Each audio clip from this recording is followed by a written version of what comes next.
ஓம் சக்தி. சக்திகள் அனைவருக்கும் என்னுடைய அன்பான வணக்கம். சக்திகளே, ஆரம்ப காலத்தில் இங்கே மருவத்தூரில் குளிர்காலம், டிசம்பர் மாதம், மார்கழி மாதம் சொல்லுவாங்களே, அந்த இருமுடி சமயம், அந்த டைமில் இங்கே ஒரு தாத்தா பாட்டி, ஒரு வயது கூட நிரம்பாத ஒரு குழந்தை அதையும் எடுத்துக்கிட்டு வந்திருந்தாங்க. அவங்க 2 பேர் தான், கூட வேறு யாரும் இல்லை. அவங்க இந்த துர்க்கை அம்மா 3 நாள் அப்போல்லாம் எலுமிச்சம்பழ தீபம் போடுவோம் உள்ளுக்குள்ளேயே. அந்த அம்மாவுக்கு நெய் தீபம் போடலாம் அப்படிங்கிறக்காக எல்லாம் ரெடி பண்ணி நெய்யும் கொண்டாந்துருக்குறாங்க.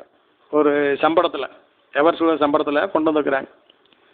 அது திறந்து பார்த்தா அது அப்படியே ஐஸ் கட்டி மாதிரி நல்லா உறைஞ்சி போய் இருக்குது. ஐயோ இப்படி இருக்குதே, எப்படி நம்ம விளக்கு போட முடியும் அப்படின்னு 2 பேருமே தடுமாறி யோசனை பண்ணிட்டு இருக்கிறாங்க.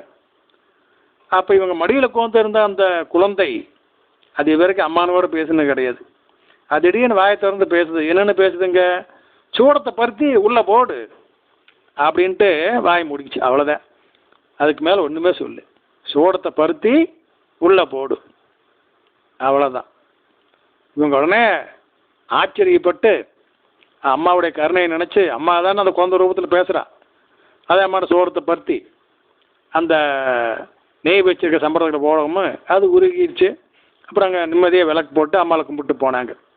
எப்படி பார்த்தீங்களா, அம்மா கருணையோடு எந்த ரூபத்தில் வேணாலும் எப்படி வேணாலும் செய்வாங்க. சக்திகளே, ஓம் சக்தி.